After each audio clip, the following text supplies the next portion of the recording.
এবার আমরা কথা বলবো মেমোরি সেল নিয়ে। মেমোরি সেল, আমরা এই যে মস্তিষ্কটা, এই মস্তিষ্কের মধ্যে অসংখ্য সেল রয়েছে। এই সেলগুলো কি করে? ডেটা বা বিভিন্ন ধরনের কথা, শব্দ, বিভিন্ন ধরনের তথ্য এই সেলগুলো আটকায় বা মানে স্থান করে নেয়। সেই সেলগুলো একটা একটা করে আলাদা আলাদা ডেটা সংরক্ষণ করে, এই মস্তিষ্কের সেল। কম্পিউটারের ক্ষেত্রেও এই মেমোরি সেল হলো কম্পিউটারের সবচেয়ে ছোট সংরক্ষণ একক, যে একক একটি বিট সে সংরক্ষণ করে। অর্থাৎ এই মস্তিষ্কের সেল, কম্পিউটার মস্তিষ্কের সেল মোটামুটি একই রকম, একটি একটি করে ডাটা নেয়, ডেটা নিয়ে সেগুলো কি করে? সে প্রক্রিয়ার জন্য পাঠিয়ে দেয়। এখন এইখানে কম্পিউটারে মেমোরি সেল হলো সবচেয়ে ছোট সংরক্ষণ একক, যেখানে একটি বিট 0 অথবা 1 ডেটা সংরক্ষণ করা হয়। অর্থাৎ মেমোরির ভেতরে প্রতিটি ছোট জায়গাকে মেমোরি সেল বলে। সবচেয়ে ছোট জায়গাটাকে কিন্তু এখানে আলাদা আলাদা করে দেখানো হবে। প্রতিটি সেল মাত্র একটি বিট রাখা যায়। প্রতিটি সেলে কয়টি বিট রাখা যায়? একটি বিট রাখা যায়। এবার আমরা আসবো মেমোরি অ্যাড্রেস। অ্যাড্রেস শব্দের অর্থ কিন্তু আমরা জানি, অ্যাড্রেস শব্দের অর্থ হচ্ছে ঠিকানা। এখন মেমোরি অ্যাড্রেস, মেমোরির ঠিকানা, এটা কিভাবে নির্ধারিত হবে বা কিভাবে কাজ করবে সেটা একটু দেখো। মেমোরি অ্যাড্রেস হলো কম্পিউটার মেমোরির প্রতিটি সেল বা লোকেশনের নির্দিষ্ট সংখ্যা বা পরিচয় সংখ্যা, যার সাহায্যে সিপিইউ সেই সেল থেকে ডেটা পড়তে ও লিখতে পারে। কি করতে পারে? পড়তেও পারে এবং লিখতেও পারে। অর্থাৎ মেমোরির প্রতিটি সেলের একটি অনন্য ইউনিক আইডি থাকবে, ইউনিক ঠিকানা থাকে, যাকে বলে মেমোরি অ্যাড্রেস। কোনো একটি অ্যাড্রেসের সাথে আরেকটা অ্যাড্রেসের কখনোই মিলবে না। প্রত্যেকটা অ্যাড্রেসের আলাদা আলাদা নাম থাকবে বা তার একটা আলাদা পরিচয় থাকবে।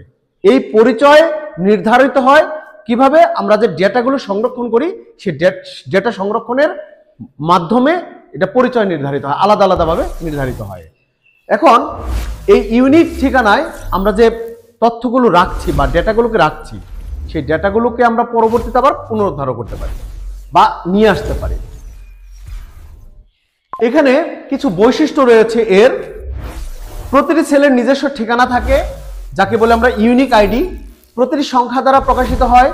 কিভাবে প্রকাশিত হয়? সংখ্যা দ্বারা প্রকাশিত হয়, 0, 1, 2, 3, 4, 5 এইভাবে। অ্যাড্রেসের মাধ্যমে সিপিইউ নির্দিষ্ট সেল অ্যাক্সেস করে, নির্দিষ্ট সেল অ্যাক্সেস করে। অ্যাড্রেসের পরিসর সিপিইউ এর ওয়ার্ড লেন্থ বা শব্দ দৈর্ঘ্য অনুযায়ী বাড়ে। যেমন 64 বিটের জন্য যেরকম একটা 64 বিট ডেটা প্রক্রিয়াকরণ করে, আবার 32 বিটের জন্য এটা 32 বিটি ডেটা প্রক্রিয়াকরণ করে। মেমোরি পরিমাপ হলো কম্পিউটারের মেমোরিতে ডেটা সংরক্ষণের ক্ষমতা বা আকার নির্ধারণের একক। এখানে কম্পিউটার কত ডাটা রাখতে পারবে তার পরিমাপকেই বোঝানো হয়। মেমোরি পরিমাপ কিভাবে নির্ধারিত হয় একটু আলোচনা করছি। তোমরা সকলেই জানো, আমরা যখন মোবাইল ফোন ব্যবহার করি, মোবাইল ফোনে ডেটা সংরক্ষণের জন্য আমরা মেমোরি কার্ড ব্যবহার করি বা পেন ড্রাইভ ব্যবহার করি। আমরা মেমোরি কার্ড বা পেন ড্রাইভ যখন বাজার থেকে ক্রয় করতে যাই, তখন আমরা দোকানদারকে বলি যে আমাকে একটি 8 জিবি মেমোরি দেন, 8 জিবি মেমোরি দেন, বা 32 জিবি একটা মেমোরি দেন, বা 32 জিবি একটা পেন ড্রাইভ দেন। এখন এই 32 জিবি, জিবি মানে হচ্ছে কি? গিগাবাইট। অর্থাৎ এটার ধারণ ক্ষমতা 32 জিবি পর্যন্ত, গিগাবাইট পর্যন্ত। এখন আমরা এই গিগাবাইট কি, টেরাবাইট কি, বাইট কি, বিট কি, এটা কিন্তু আগে না জানলে এটা সম্পর্কে ধারণা থাকবে না। আমি শুরুতেই বলেছি, বিট হচ্ছে কম্পিউটারের সবচেয়ে ছোট একক, যা 0 এবং 1 দ্বারা নির্ধারিত হয়। ঠিক আছে, এই 0 এবং 1 দ্বারা নির্ধারিত হয় বিট। সে বিট হয়ে কখন বাইট হয়? কখন বিট যখন 8 বিট একত্রিত হয় তখন হয় বাইট। আর এই বাইট যখন 1024 হয় তখন হয় 1 কিলোবাইট। আবার 1024 যখন কিলোবাইট হয় তখন হয় সেটা মেগাবাইট। আবার 1024 যখন মেগাবাইট হয় তখন সেটা হয়ে যায় কি মেগাবাইট থেকে গিগাবাইট। আবার 1024 গিগাবাইট হয় 1 টেরাবাইট। আবার 1024 টেরাবাইট হয় 1 পেটাবাইট। এখন এই পেটাবাইট, টেরাবাইট, গিগাবাইট, মেগাবাইট এই শব্দগুলোকে আমরা যখন আলাদা আলাদা করে বিশ্লেষণ করব সেটা দেখবা যে তোমাদের জন্য অনেকটাই সহজ হয়ে গেছে। কিভাবে? ওই যে 8 প্রথমে বলেছিলাম, 1 থেকে 8 পর্যন্ত একত্রিত একক হচ্ছে বাইট। এই 8 বাইট, যখন 8 বাইটকে আমরা 2 দিয়ে পূরণ করব কত হবে? 16 হবে। 16কে 2 দিয়ে পূরণ করব কত হবে? 32 হবে। 32কে 2 দিয়ে পূরণ করব কত হবে? 64 হবে। 64কে 2 দিয়ে পূরণ করব কত হবে? 128 হবে। 128কে 2 দিয়ে পূরণ করব কত হবে? 256 হবে। 256কে 2 দিয়ে পূরণ করব কত হবে? 512 হবে। 512কে 2 দিয়ে পূরণ করলে কত হবে? 1024 হবে। কেন 2 দিয়ে পূরণ করছি? ওই যে প্রথমেই বলেছিলাম যে বাইনারি কোড হচ্ছে কত? 0 এবং 1, যার মান 2। এই 2 দ্বারা গুণ করার মাধ্যমে আমরা এটাকে 1024-এ রূপান্তর করলাম। এখন 1024 বাইটে হয়ে যাচ্ছে কি? কিলোবাইট। আবার 1024 কিলোবাইটে হয়ে যাচ্ছে মেগাবাইট। আর 1024 মেগাবাইটে হয়ে যাচ্ছে গিগাবাইট। 1024 গিগাবাইটে হয়ে যাচ্ছে টেরাবাইট। আর 1024 টেরাবাইটে হয়ে যাচ্ছে পেটাবাইট। এখন এই যে পেটাবাইট পর্যন্ত আমরা গেলাম, এই পেটাবাইটের জায়গা কত অনেক বড় না? কারণ যত বিট বাড়ছে তখন সেটা কি ধারণ ক্ষমতা বাড়ছে। এবার আমরা আসি মেমোরি অ্যাক্সেস পদ্ধতি। মেমোরি অ্যাক্সেস পদ্ধতি, তো এই মেমোরি অ্যাক্সেস কিভাবে দিতে হয় বা কিভাবে এটা নেয়? এটা হলো প্রথমত এটি ক্রমিক প্রবেশ করে। কি প্রবেশ করে? ক্রমিক বা সিকোয়েন্সিয়াল অ্যাক্সেস। ডেটা শুরু থেকে শেষ পর্যন্ত ক্রমান্বয়ে পড়তে হয়। কখনোই ডেটাকে তুমি মাঝখান থেকে পড়তে পারবে না। অর্থাৎ সংরক্ষিত ডেটাকে তুমি ইচ্ছা করলে মাঝখান থেকে আনতে পারবে না, সেটা ক্রমান্বয়েই শুরু থেকে শেষ করতে হবে। এখন এটাকে আমরা একটা টাইপে রূপান্তর করতে পারবো বা ম্যাগনেটিক টাইপ হিসেবে এটাকে আখ্যায়িত করতে পারি। এখানে একটি চিত্রের মাধ্যমে দেখানো হয়েছে। এটা হচ্ছে মস্তিষ্ক, হেড। এটা হচ্ছে ডেটা এ। এটা হচ্ছে এই ডেটা কোথায় যাচ্ছে? নেক্সট মানে পরবর্তীতে কোথায় যাচ্ছে? আরেকটা সেলে যাচ্ছে, তার নাম হচ্ছে বি। আরেকটা সেলে যাচ্ছে, তার নাম হচ্ছে সি। আরেকটা সেলে যাচ্ছে, তার নাম হচ্ছে ডি। এইভাবে রূপান্তরিত হচ্ছে কি? সিরিয়ালি, অর্থাৎ ক্রমান্বয়ে। এই ক্রমান্বয়ে ডেটাগুলো কোথায় যাচ্ছে? মেমোরিতে সংরক্ষিত হচ্ছে বা সংরক্ষিত ডেটাকে আমরা পড়ছি বা লিখছি। অনেক মানে এখানে সুবিধা রয়েছে কিছু, অনেক বেশি ডেটা সংরক্ষণ করা যায়। আবার এটাকে অসুবিধায় যদি বলি তাহলে ধীর গতিতে সম্পন্ন হয়। আরেকটা অংশ আছে, সেটা হচ্ছে ডিরেক্ট অ্যাক্সেস, যাকে বলা হয় সরাসরি প্রবেশ। এটা হলো যে কোনো স্থান থেকে ডেটা সরাসরি প্রবেশ করানো যায় বা পড়া যায়, যেটাকে আমরা বলবো কিভাবে সংরক্ষিত হয় সেটা হার্ড ডিস্ক বা এসএসডি। কারণ হার্ড ডিস্কটা কি? হার্ড ডিস্ক হচ্ছে কম্পিউটারের মস্তিষ্ক। এই কম্পিউটারের মস্তিষ্ক একটি কম্পিউটার থেকে যদি আরেকটি কম্পিউটারে নিয়ে যায়, সেটা কিন্তু ওই কম্পিউটারেই কাজ করবে।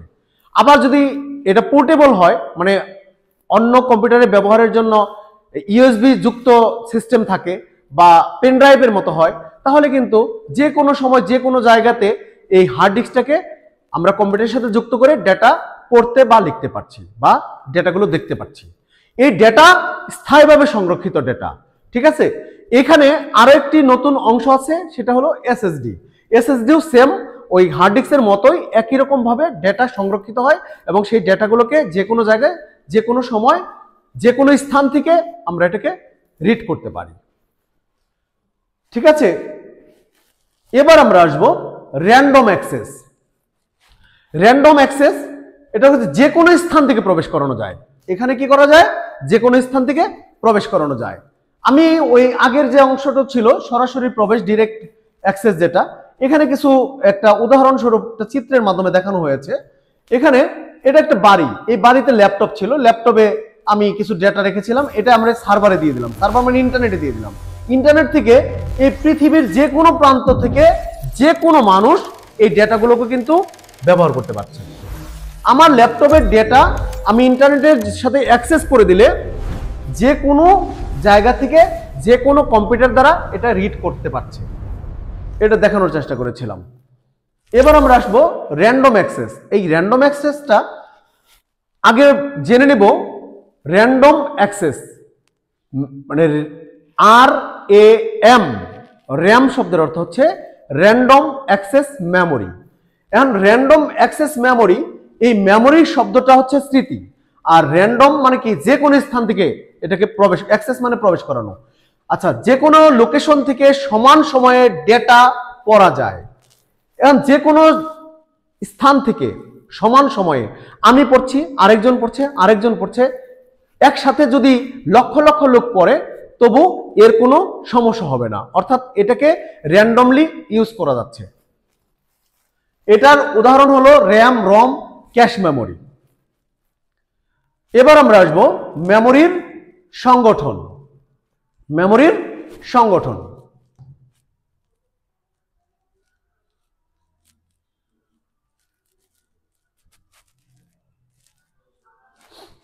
মেমোরির সংগঠন।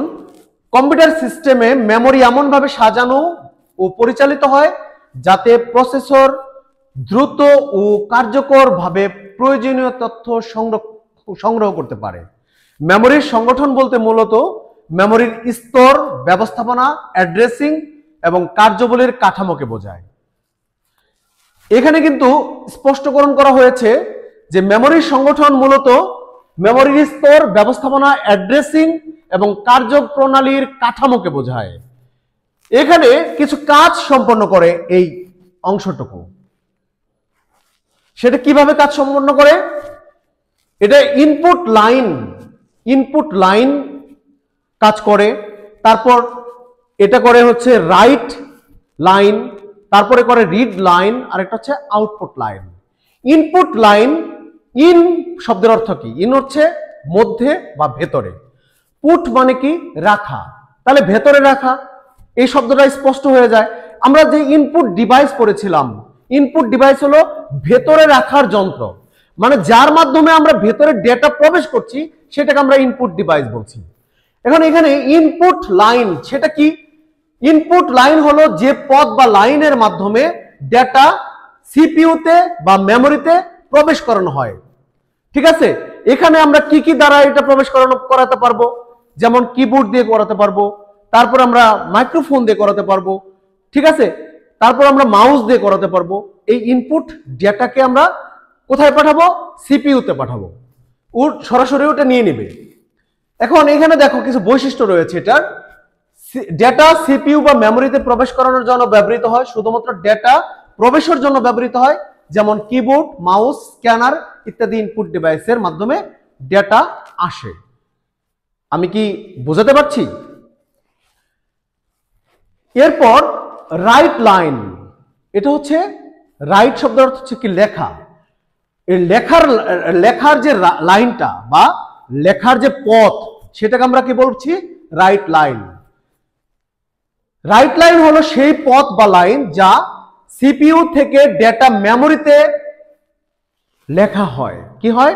মেমোরিতে লেখা হয়, অর্থাৎ নতুন ডেটা সংরক্ষণ করার জন্য নির্দেশ দেয়, নতুন ডেটা সংরক্ষণ করার জন্য নির্দেশ পাঠায়। সেই ডেটা সিপিইউ যে ডেটা তৈরি করে তা মেমোরিতে লেখার জন্য ব্যবহৃত হয়। রাইট লাইন সক্রিয় হলে ডেটা মেমোরিতে সেভ হয়। এই রাইট লাইন তাহলে কি? একটি গুরুত্বপূর্ণ লাইন, যে লাইনটা কি করবে? সেভ করার জন্য নির্দেশনা দিবে, অর্থাৎ কমান্ড করবে। এই কমান্ডটুকু যদি না করে বা সেভ যদি না হয়, তাহলে আমরা যা লিখছি তা থাকছে না, সে হারিয়ে যাবে। তাহলে এই রাইট লাইন দিয়ে আমরা কি করছি? মেমোরিতে ডেটা পাঠাচ্ছি সংরক্ষণের জন্য। এরপর আসো রিড লাইন। রিড লাইন হলো সেই পথ, যে পথ বা যে লাইন মেমোরি থেকে ডেটা পড়তে বা সিপিইউ প্রসেস করতে সরবরাহ করে। সিপিইউ কে কি করে? সিপিইউ প্রসেসরকে সরবরাহ করে। সিপিইউ কাকে নির্দেশ করে বা কাকে পাঠায়? প্রসেসরকে পাঠায়। প্রসেসরের কাজ কি? ওটা প্রসেসিং করে একটি দৃশ্যমান কিছু বের করে দেওয়া। এর মাধ্যমে কিন্তু আমরা দেখতে পারবো যে আমরা কি করেছি। এরপর আমরা আসবো আউটপুট লাইন। আউটপুট লাইন হলো সেই পথ বা সেই লাইন যে লাইনে সিপিইউ বা মেমোরি থেকে প্রসেস করা ডেটা আউটপুট ডিভাইসে প্রক্রিয়াকরণ করা হয় এবং বের করে দেওয়া হয়। যেমন আমরা এটাকে দেখতে পাই কিভাবে, যেমন একটা ওয়ার্ড ফাইল ওপেন করেছিলাম, সেই ওয়ার্ড ফাইল আমরা লিখেছি যে আমার নাম মিম বা আমার নাম সাইমন। এই মিম বা সাইমন এই শব্দটু আমি যে লিখেছি এটা সেভ হয়েছে মেমোরিতে। যখন এটা প্রক্রিয়াকরণ করেছে প্রসেসর, সেটা স্পষ্টকরণ করেছে কোথায়? আউটপুট ডিভাইসের মাধ্যমে। সেটা আউটপুট ডিভাইস কি? যেমন আমাদের মনিটর। তারপরে যদি প্রিন্টিং অংশ বের করে দেই, সেটা হচ্ছে প্রিন্ট ভার্সন। আবার যদি কোন একটি গান বা একটা কবিতা আমরা ইনপুট করি, সেই ইনপুট করা অংশটুকু আমরা পরবর্তীতে যখন দেখতে পারবো বা শুনতে পারবো, সেটা বের করবে কে? স্পিকার। কে বের করবে? স্পিকার। এখন এই অংশটুকুকে আমরা গুরুত্ব সহকারে বিবেচনা করে এটি সংক্ষিপ্তকরণ করেছি এভাবে: ইনপুট লাইন কিবোর্ড থেকে ডেটা সিপিইউ বা মেমোরিতে যায়। রাইট লাইন সিপিইউ ডেটাকে মেমোরিতে সেভ করে। রিড লাইন মেমোরি থেকে সিপিইউ ডেটা পড়তে ব্যবহৃত হয়। আউট লাইন সিপিইউ থেকে মনিটর বা প্রিন্টারে পাঠানো হয়। এই হলো এটার গুরুত্বপূর্ণ অংশ। এবার আমরা আসবো মেমোরির প্রধান প্রকারভেদ। মেমোরি সাধারণত দুই প্রকার। কি কি? একটা হচ্ছে প্রাথমিক বা প্রাইমারি মেমোরি, আর একটা হচ্ছে গৌণ বা সহায়ক মেমোরি। এখানে আমরা দেখছি সেকেন্ডারি মেমোরি বা গৌণ মেমোরি। আমরা প্রাইমারি মেমোরি এই অংশে আসি। প্রাইমারি মেমোরি হলো যেখানে সিপিইউ সরাসরি ডেটা প্রোগ্রাম অ্যাক্সেস করতে পারে। এটি কম্পিউটারের মূল মেমোরি হিসেবে কাজ করে এবং প্রসেসিং এর জন্য দ্রুত ডেটা সরবরাহ করে। সংজ্ঞা: সিপিইউ সরাসরি যে মেমোরিতে ডেটা পড়ে এবং লিখতে পারে সেই মেমোরিকে প্রাইমারি মেমোরি বলা হয়। এটার কিছু বৈশিষ্ট্য রয়েছে। সিপিইউ সরাসরি অ্যাক্সেস করতে পারে, দ্রুত গতির হয় এটি, সীমিত ক্ষমতা, খরচ বেশি। ঠিক আছে, এই ধরনের কিছু বৈশিষ্ট্য আছে। প্রধান ধরন কোনগুলো? সেটা হচ্ছে র্যাম, র্যান্ডম অ্যাক্সেস মেমোরি। অস্থায়ী মেমোরি সিপিইউ প্রয়োজনে ডেটা পড়তেও লিখতে পারে, উদাহরণ DDR3, DDR4। এবার আমরা আসবো রম। রম হচ্ছে রিড অনলি মেমোরি। এটা হচ্ছে স্থায়ী মেমোরি। এটা কি? স্থায়ী মেমোরি, শুধু পড়া যায়, লেখা যায় না।